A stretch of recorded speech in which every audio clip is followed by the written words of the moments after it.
Hello, internet. Okay, right off the bat. Okay, right off the bat. Like a pop culture term for this would be stream of consciousness. Oh, thoughts and feelings are moving around, you know. Yeah, that would be like a stream of consciousness, right? So this thing is like a video that sort of tries to put into order what just a vague description, or even it's not even a description, a vague pointer at something we notice within might be. And I found this idea after going through Spandakarika, which is like a Shaivite sort of philosophy. And yeah, they spoke about this thing called the Shakti Chakra. And a Shakti Chakra is a thought appearing that creates an embodiment. So a thought appears of me being, my ass being broke, and then suddenly I'm like, I'm broke, like the body feels it, right? And so that's the generation of the thought. Then there is the palan, that is the sustaining. And I sustain that thought for like 30 seconds. I'm like, oh look, a butterfly, and I'm full of joy. And that's like the point between, after like before the butterfly shows up, the original thought of my ass being broke gets destroyed. Like that's the sanghar, the end, and a new thought emerges, right? Now this is all well and good. Okay, there is like a little bit more clarity when it comes to, at least speech generates a little bit more clarity of what it means to like have a stream of consciousness. But there is more, and I'm gonna add narratives to it. So everybody has a story, right? And I'm gonna I write poems, so I have the habit of using the word, right? Whatever the case, for the sake of not going off track. This whole process of a thought appearing, creating an embodiment, and then going away is very relevant. It's very relevant to our personal narrative, our story. Because when we encounter similar situations, the thought that emerges is the last time I was in that situation, right? So say first time you fell in love. Wow, although it was so good, amazing, things happened, great.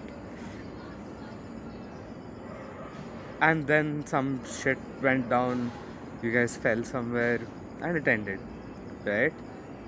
Okay, now that happened to character, let's just use my name, Prathamesh. That happened to character. And okay, now Prathamesh, like that's a recurring part of history for character Prathamesh now. That, oh, this happened. Okay, cool, whatever.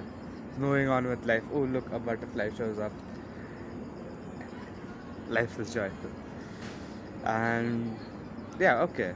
And as things happen, Prathamesh is presented with a second chance at love. And suddenly, the thoughts that arose based on how the situation ended come again, right? Nirman. And then there is a palan for a certain while, right? While falling in love, like testing the waters, like that's the whole palan, like that's the whole sustenance period of what happened last time, until the Prathamesh and ex butterfly gets together, right? Well, not ex, but a butterfly gets together. And yeah, cool. So the story is happening. Now, the cool thing about the Shakti Chakra over here is they introduce this idea of a sanghar, a cessation, an end of a particular thought. So instead of calling it like a total end, we can also view the end as creating a distinction. So in the first situation where Prathamesh and the first love, like things happen and they fell somewhere, that point of where they fell, that becomes extremely relevant, and it's a memory that stays, right? Like, let's call it like trauma or something. It doesn't have the connotation of victimization, it's just a story, right? And okay, so this time Prathamesh knows that if this happens and I make the same distinctions, I'm gonna fall, right? It's a repeating pattern, so Prathamesh does not want the pattern to repeat. He wants to create life which grows more beautifully than before. So what does Prathamesh do? So as thoughts emerge, as the pattern emerges and gives him a hint of going in the similar direction, Prathamesh does a sanghar. He ends particular facets of that thought. And in doing so, the embodiment he generates, not just within himself, but within the other person as well, becomes vastly different.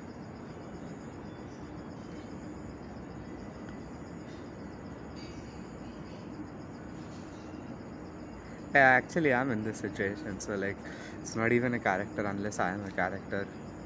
Well, I am a character in one sense of the word.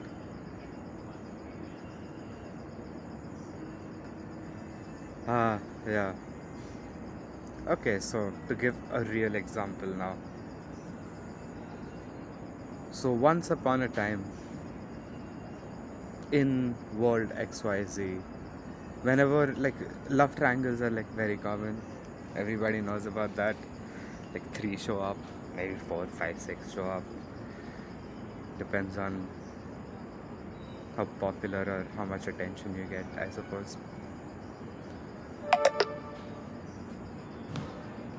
So I found myself in a triad, right? 3.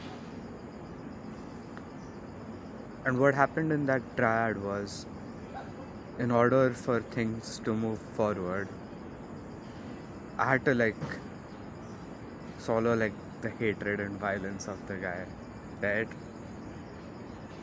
Which is something I personally can't do.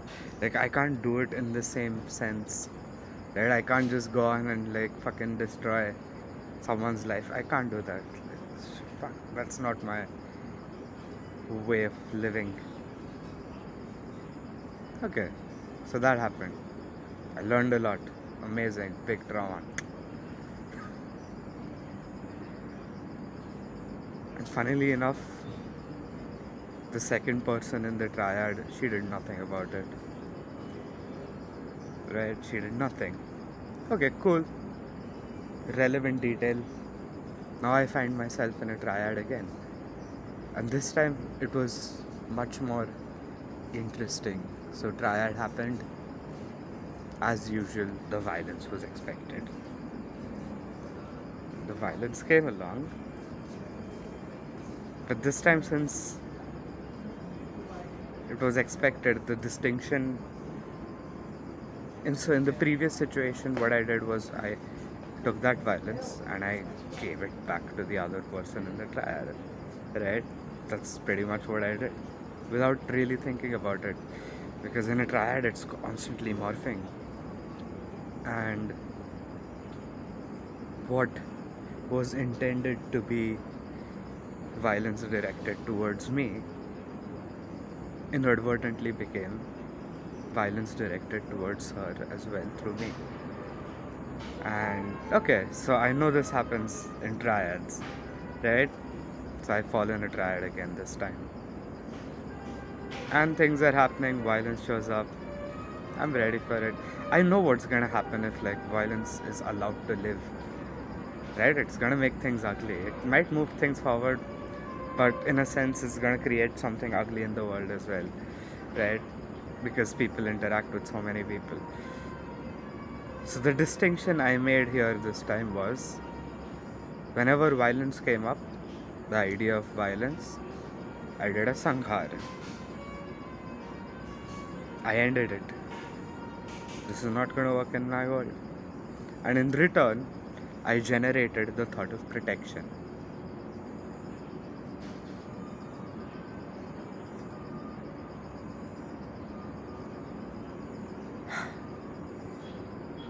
And wow, things turned out so differently. Like, it's still ongoing, I'm not sure where it's gonna land. But it's just knowing that making that distinction there, that sanghar, made such a difference.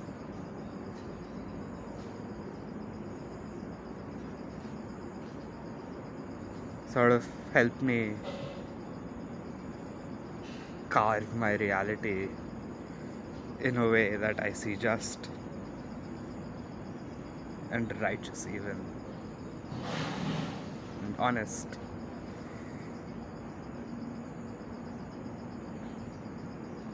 Yeah.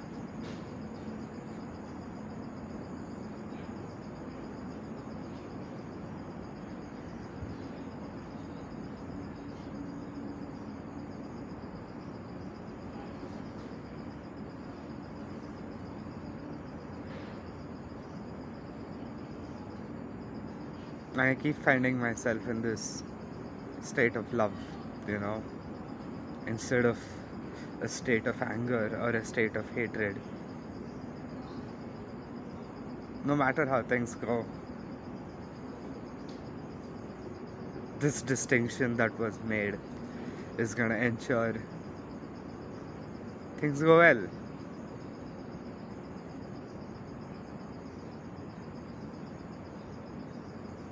And I would rather live in a state of joy, a state of love, than a state of hatred or anger. Like, there was a time where I wanted to explore it, and I explored it. Hatred, anger, violence, deeply. But yeah, now that's not where I want to go.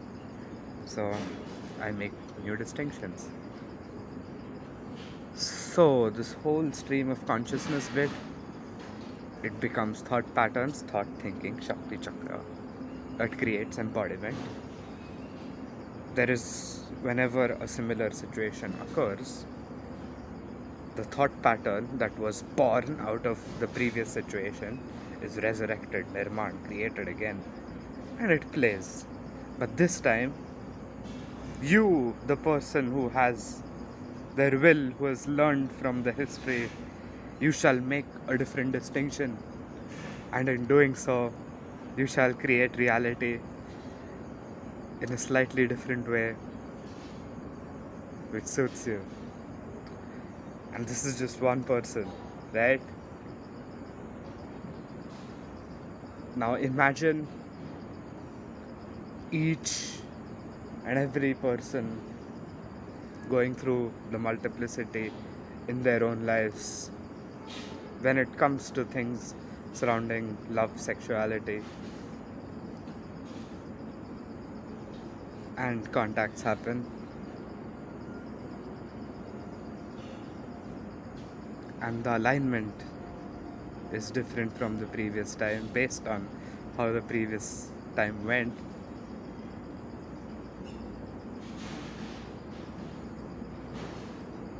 And it creates this, I would have, before conceptualizing it this way, I would have preferred to call it absurd, but I just find it extremely beautiful.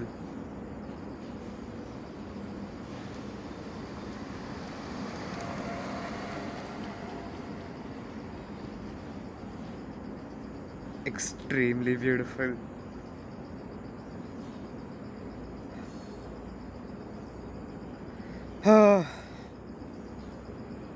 And And as for the embodied subject, Prathamesh, that is me, I have learned how to make joy. I have learned how to make beauty. And now I'm learning how to make seduction. And that way,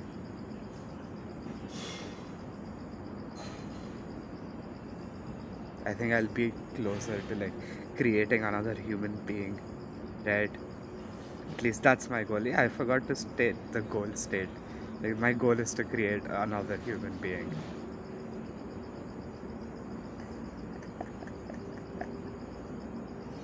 I want to be a dad, man.